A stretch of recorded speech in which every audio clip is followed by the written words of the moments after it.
Jonathan Fisher's wooden bridge near Hermitage is a lovely picture of a wooden bridge crossing over the Liffey. But I think there's always been a bit of confusion about where it actually was. A lot of people assumed it was the Hermitage, as in the golf club, getting its name from Hermitage Cell. This is at a different part of the Liffey altogether. But at the Luttrellstown gate, there's a glen, and if you make your way up the glen, there's a hermitage there. It's built into a bridge. It's more of a folly. But this is the location, as we look here, where the bridge actually would have been. And I've looked into some of the history of it, and I'll just show you here.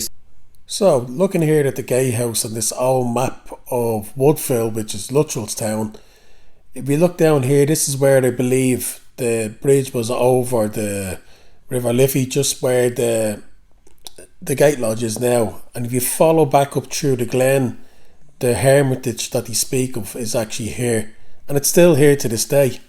I love this painting done by John James Barley in the 1700s, which is in around the same time that this hermitage was built, and the glen that runs down to the Liffey was remodelled, actually using gunpowder.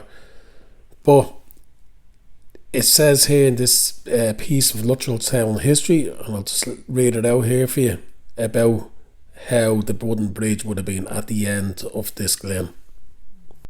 Among the many domain changes at this time was an expansion of its boundary on the west and southwest side. The old perimeter, as shown on Rock's 1757 map, followed the present townland boundary, see Fig. 6. This was extended out to the line of the present road, infilled with trees and delimited with the present wall. Other changes involved laying out a network of circuit avenues, carefully designed to impress visitors with the beauty and expanse of the park. This included the main avenue leading up the west bank of the glen, plus the winding approaches from gates in the domain's north perimeter, see Fig. 18. A wooden bridge was built in 1787 across the Liffey to give access to the Hermitage, which was also Lord Carhampton's property at this time. This bridge, having been swept away by floods in the same year, 1787, was later rebuilt and depicted by Fisher in 1792. So, going by the story I read, there was a traveller coming out from, say, up towards Knockmaroon Hill, and they were heading out towards Lucan. And they say, as you pass along the road here, by the gate to Luttrellstown, which is just here, that the old wooden bridge spanned across here. Now, I've walked this way loads of times, but it's my first time actually while the water's down low, noticing this part here. It's kind of odd. Like there's a little kind of like an island thing, like it was a weir here at some stage. But going by what they said, there used to be a road that came down, which is still there in Luttrellstown, and the wooden bridge spanned over to here.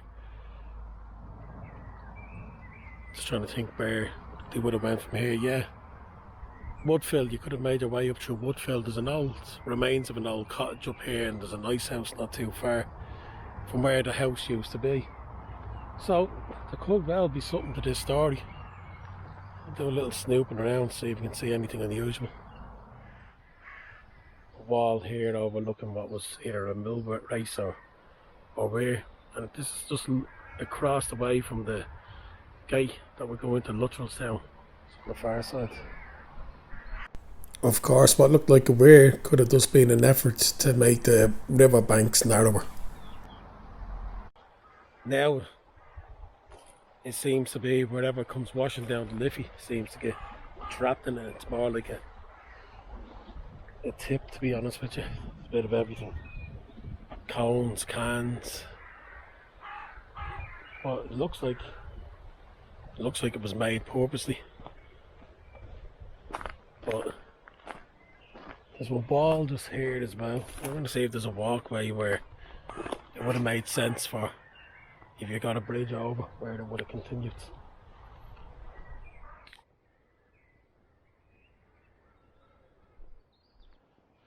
So this way makes its way all the way up from around where the crossing of where I estimate the bridge would have been. Now this could easily be a road, or it could be just where the farmer has cleared the field over to get rid of all the rocks all to this point. Although as I look in the field, there's plenty of rocks. And up past Woodville House used to be what was a fairy mount. The legend has it that the owner of the house, when he seen all the locals were superstitious about it, he had the thing destroyed. Didn't want to be listening to locals going on about fairy tales and whatnot. So anyway, the thing got destroyed, and I think the story goes that soon after, his pregnant wife fell down the stairs, broke her neck. His brother, 2, 3, 4 weeks later, he had some misfortune, snapping his neck as well. And then the owner of the house, can't recall his name, but I'll try and link it below for you. Forgive me being so out of breath, not as fit as I used to be. This is uphill. But he was horseback riding, and whatever accident he had, his head was left hanging off. So there's actually, where Woodville House used to be, just over there, there's a clear mark for what appears to be a walkway down to the Liffey. And in the story that I read, if I can find, I'll link that as well. He's buried at the top of that walkway somewhere. I've looked around, never found it. But for years there was the stories of the obligatory white lady. The Hermitage just next door here has a similar story of a white lady.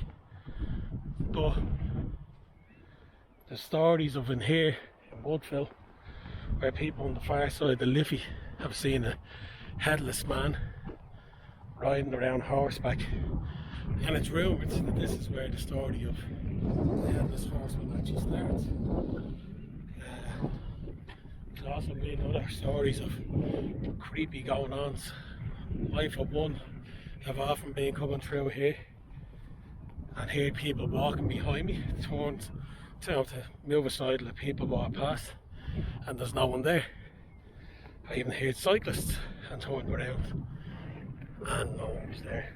So I don't know, make of that what you will, or come try it for yourself.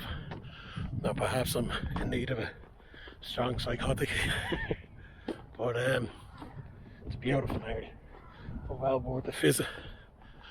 So yeah, it's just a little bit of history on the Eire for you. There's the farm where it used to be. Well, it still is, but it's in ruins. And if you follow where I'm walking here, that kind of mound that you see at the top to the right, that's where Woodville House used to be. And before that, there was a tall house. Can't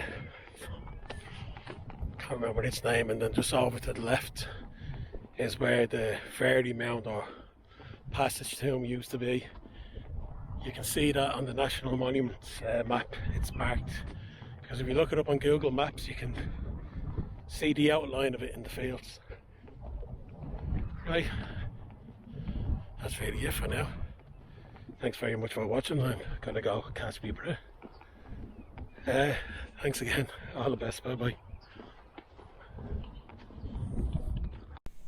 Just as a side note, this is just things I found going by this picture, but there would have been other wooden bridges spanning the Liffey until there was stone ones, but they would have been washed away, like ones in Dublin City, like this one here at the forecourts. It was quite common for any of the dams were there for bridges to be washed away, so this wouldn't be the only wooden bridge. There would have been a few of them, but a few stone bridges were washed away over the last 200-300 years. Anyway, listen, thanks for watching, and I hope you enjoyed. All the best. Bye bye.